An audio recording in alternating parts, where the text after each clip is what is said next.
كأني بالمرحوم يخاطب المسمار ويقول: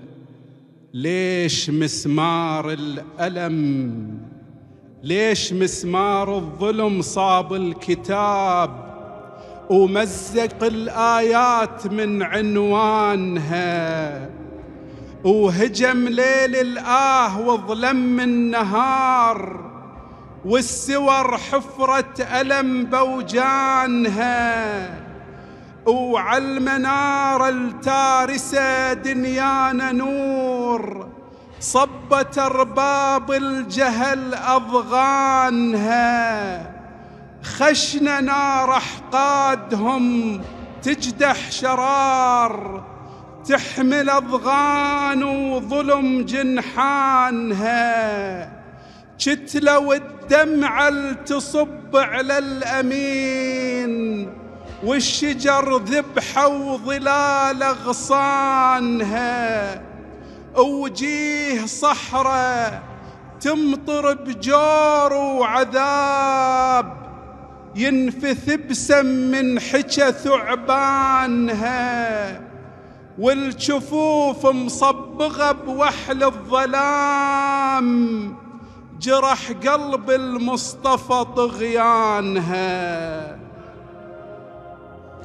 والجفوف مصبغة بوحل الظلام، جرح قلب المصطفى طغيانها، قطرة قطرة تسكب المظلومة وسقت من دمع الألم وجدانها،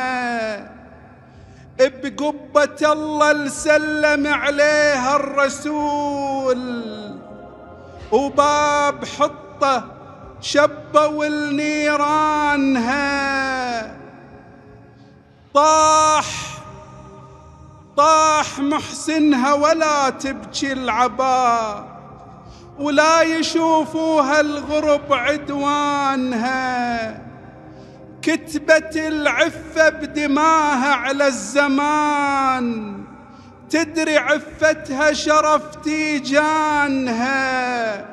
هذه أم الحسن صفاها الجليل، مطر قلب الهادي دم حزانها، وألف وسفة ينرسم على الكعبة ويظل عصر الطاهرة عنوانها،